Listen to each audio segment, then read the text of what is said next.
नमस्कार भक्तों, स्वागत है आपका। आज हम सावन मास के शुक्ल पक्ष की पुत्रदा एकादशी की कथा का श्रवण करेंगे। धर्मराज युधिष्ठिर जी बोले कि हे भगवान, अब आप मुझे श्रावण मास के शुक्ल पक्ष की एकादशी की कथा सुनाएं। इस एकादशी का क्या नाम है तथा इसकी विधि क्या है? श्री मधुसूदन बोले कि हे राजन, अब आप शांति पूर्वक श्रावण मास के शुक्ल पक्ष की एकादशी की कथा सुनिए। इस कथा के श्रवण मात्र से ही वाजपेयी यज्ञ का फल मिलता है। द्वापर युग के प्रारंभ में महिष्मती नाम की नगरी थी। उस नगरी में महाजित नाम का एक राजा राज्य करता था। वह पुत्रहीन था, इसलिए वह सदैव दुखी रहता था। उसे वह राज्य कष्टदायक प्रतीत होता था, क्योंकि पुत्र के बिना इस लोक और परलोक में सुख नहीं है। राजा ने पुत्र की प्राप्ति के लिए बहुत यत्न किए, परंतु वह निष्फल गए। जब वह राजा वृद्ध होने लगा तो उसकी चिंता भी बढ़ने लगी। एक दिन उसने प्रजा को संबोधन करके कहा कि ना तो मैंने अपने जीवन में पाप किया है और ना अन्याय पूर्वक प्रजा से धन ही एकत्रित किया है। ना मैंने कभी देवता और ब्राह्मणों का धन छीना है और ना किसी की धरोहर मारी है। मैंने प्रजा को सदैव पुत्र की तरह पाला है, कभी किसी से राग द्वेष नहीं किया, सबको सम्मान दिया। इस प्रकार धर्म युक्त राज्य करने पर भी मैं इस समय महान दुख पा रहा हूँ। सो इसका कारण क्या है, मेरी कुछ समझ में नहीं आ रहा। राजा महिजीत की इस बात को विचारने के लिए मंत्री आदि वन को गए। वहाँ वन में जाकर उन्होंने बड़े बड़े ऋषि मुनियों के दर्शन किए। उस स्थान पर वयोवृद्ध और धर्म के ज्ञाता महर्षि लोमश के पास गए। उन सब ने जाकर उन महर्षि को यथा योग्य प्रणाम किया और उनके सन्मुख बैठ गए।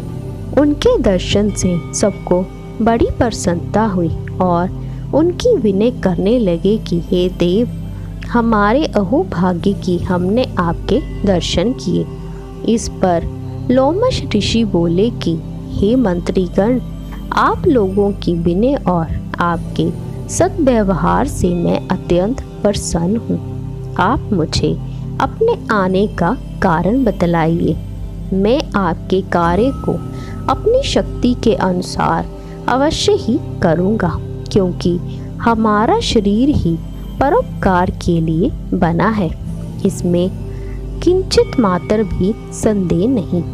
लोमश ऋषि के ऐसे वचन सुनकर मंत्री बोले कि हे महर्षि, आप हमारी समस्त बातों को जानने में ब्रह्मा से भी अधिक हैं, अतः आप हमारे संदेह को दूर कीजिए। महिष्मती नाम की पुरी में महजीत नाम का एक धर्मात्मा राजा है। वह प्रजा का पुत्र की तरह धर्मानुसार पालन करता है, परंतु फिर भी पुत्रहीन है। इससे वह अत्यंत दुखी रहता है। हम लोग उस राजा की प्रजा हैं। हम भी उसके दुख से दुखी हो रहे हैं, क्योंकि प्रजा का यह कर्तव्य है कि राजा के सुख में सुख माने और दुख में दुख माने। हमको उसके पुत्रहीन होने का अभी तक कारण प्रतीत नहीं हुआ।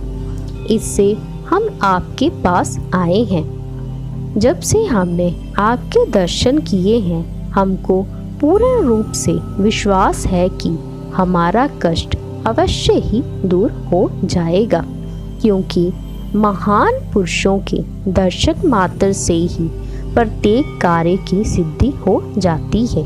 अतः आप हमको राजा के पुत्र होने का उपाय बतलाइए। इस पर लोमश ऋषि ने एक क्षण के लिए नेत्र बंद किए और राजा के पूर्व जन्मों का विचार करने लगे। वह विचार करके बोले कि हे श्रेष्ठ पुरुषों, यह राजा पिछले जन्म में अत्यंत निर्लज्ज तथा बुरे कर्म किया करता था। वह एक गांव से दूसरे गांव में घूमा करता था। एक बार ज्येष्ठ मास के शुक्ल पक्ष की एकादशी को वह 2 दिन से भूखा था। दोपहर के समय एक जलाशय पर जल पीने लगा। उस स्थान पर उसी समय ब्याही हुई गाय जल पी रही थी। राजा ने उसको प्यासी ही भगा दिया और स्वयं जल पीने लगा। हे ब्राह्मणों, इसीलिए राजा को यह दुख भोगने पड़ रहे हैं। एकादशी के दिन भूखा रहने से उनको राजा होना पड़ा और प्यासी गऊ को हटाने से पुत्र वियोग का दुख भोगना पड़ रहा है। इस पर सब लोग बोले कि हे महर्षि, शास्त्रों में ऐसा लिखा है कि पुण्य से पाप नष्ट हो जाते हैं, इसलिए कृपया करके आप राजा के पूर्व जन्म के पाप नष्ट होने का उपाय बतलाइए, क्योंकि उस पाप के क्षय होने से पुत्र रत्न की उत्पत्ति होगी।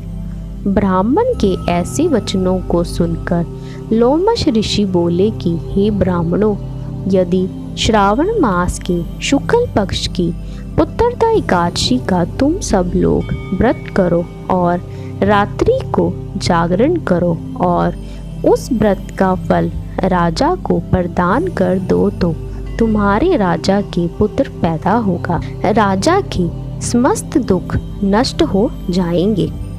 मंत्रियों सहित समस्त प्रजा महर्षि लोमश ऋषि के वाक्यों को सुनकर प्रसन्नता पूर्वक अपने नगर को वापिस आई। उन सब लोगों ने श्रावण मास के शुक्ल पक्ष की उत्तरदा एकादशी को लोमश ऋषि की आज्ञानुसार विधि पूर्वक व्रत किया और द्वादशी को उसका फल राजा को दिया। पुण्य के प्रभाव से रानी ने गर्भ धारण किया और 9 महीने के पश्चात उसके एक अत्यंत तेजस्वी पुत्र रत्न पैदा हुआ। हे राजन, इसलिए इस एकादशी का नाम उत्तरदा एकादशी पड़ा। जो मनुष्य पुत्र रत्न को प्राप्त करना चाहते हैं, उन्हें इस एकादशी का विधि पूर्वक व्रत करना चाहिए। इस व्रत के प्रभाव से इस लोक में सुख और परलोक में स्वर्ग मिलता है। इस प्रकार श्रावण मास के शुक्ल पक्ष की पुत्रदा एकादशी की कथा समाप्त होती है। जय श्री कृष्ण।